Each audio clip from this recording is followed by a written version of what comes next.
Bonsoir mes amis. Ah le buggy, joie et misère.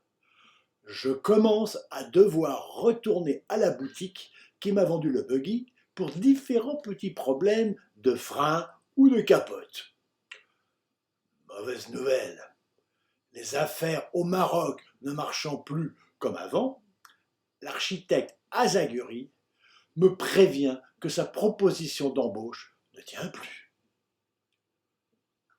Fin septembre, première panne sérieuse avec le buggy, moteur cassé. Il faut aller sur 3 pattes jusqu'au garage. Il se trouve en pleine campagne, à 2 kilomètres de la gare qu'il faut faire à pied pour rejoindre la station Massy-Palaiseau tout au bout de la ligne du RER. Le garagiste, un jeune type entreprenant, me donne rendez-vous pour venir le chercher quand il aura remplacé le moteur par un autre d'occasion. Il n'a pas de téléphone, encore difficile à obtenir. Quand je reviens à pied récupérer mon engin, il n'est pas prêt et je dois rebrousser chemin, toujours à pied, de fort méchante humeur. Ce petit jeu se reproduira, hélas, plusieurs fois. Je vais pour monter dans le buggy, garé près du boulevard Saint-Germain. Horreur! 3 pneus sont crevés à coups de couteau ou de poinçon. Il faut démonter les roues et les rouler une par une jusqu'à un garage vers Sèvres-Babylone. Ça m'a pris des heures. Le soir, réparé, je le gare au même endroit. Le lendemain, 2 pneus sont encore crevés.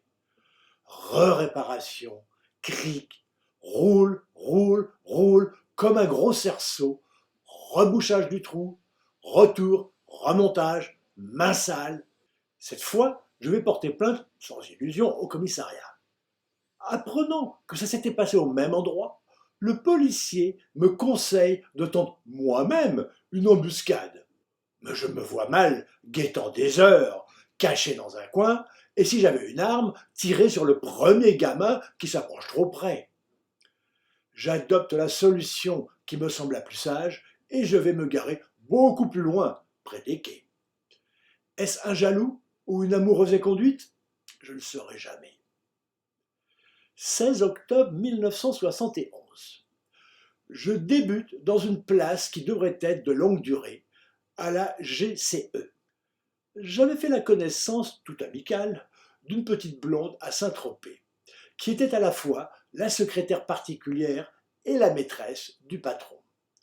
Grâce à elle, je pus être embauché. La société s'occupait de la coordination de grands chantiers et avait besoin de quelqu'un pour assurer sur place la reprise en main d'un chantier en pleine déconfiture. Il s'agissait de 2 immeubles de 14 étages, chacun à Maison-Alfort. La structure en béton était achevée. Mais la coordination entre les divers corps d'État fonctionnait complètement de travers. Les ingénieurs de la GCE établirent un nouveau plan de coordination et j'étais chargé de veiller sur place à la bonne marche du chantier, surveiller l'avancement, la qualité des travaux et assurer la direction des réunions de chantier périodiques. Dit aussi simplement, ça paraissait une sinécure. Mais ce n'était pas du tout le cas. C'était la première fois que tu es confronté à la réalité de la construction et que les murs en béton n'étaient plus de simples traits sur le papier. Je redoutais particulièrement quand le couvreur, très sympathique, voulait me faire constater un problème d'étanchéité sur la terrasse au 14e étage. Les ascenseurs n'étaient pas encore installés. C'est au 14 étages. Et une fois que j'avais fait le constat, essoufflé et j'en prends plus, il me disait « Bon, maintenant il faut aller voir l'autre bâtiment. » Descente avec le tournis, arriver à bout de souffle, le cœur au bord des lèvres et battant la chamade sur la 2e terrasse.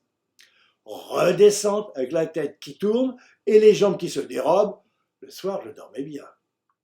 Les réunions de chantier se passait généralement dans une atmosphère houleuse, tendue, avec force vocifération. Chaque entreprise rejetait sur une autre les retards qui s'accumulaient. En essayant de mettre de l'ordre dans tout ce bazar, je commençais à avoir des crampes d'estomac. Le buggy retombe en panne. Nouveau moteur à changer. Et pendant le temps d'immobilisation, je dois me rendre au chantier lointain après un très long trajet en métro et une marche à pied d'un bon quart d'heure. Je récupère le buggy. Au bout de quelque temps, nouvelle panne. Il se trouve que c'est le salon de l'automobile où je ne vais jamais d'habitude. Et là, sans savoir pourquoi, je m'y rends. Je me sens plutôt attiré par le salon de l'occasion. Le destin se manifeste encore. D'un seul coup, je tombe en arrêt devant une splendide voiture rouge sombre à un prix accessible. C'est une grosse Jaguar 3,8 litres S avec des roues à rayons comme autrefois et des sièges en cuir blanc. Je ne réfléchis pas trop au fait que le prix soit si bas. J'en tombe amoureux. Je craque. Je l'achète immédiatement. Pour se déplacer et se garer, ce n'est pas la maniabilité du buggy. Et très vite, je me rendrai compte de la consommation d'essence énorme de cette voiture. 23 litres d'essence aux 100 km en conduite raisonnable, qui pouvait monter jusqu'à 35 litres en conduite sportive. Il y a 2 réservoirs, un sur chaque aile à l'arrière. Rapidement, je ferai connaissance avec la fragilité des pompes qui envoient l'essence au moteur. Je me sens le roi du volant. Mais pourquoi faire? Les places arrière ne me servent à rien, ni le grand coffre à bagages. Les pannes se succédant, je la rapporterai à un garage qui m'annoncera que cette voiture avait été accidentée et que le châssis était maquillé. Je l'ai revendue à perte pour m'en débarrasser.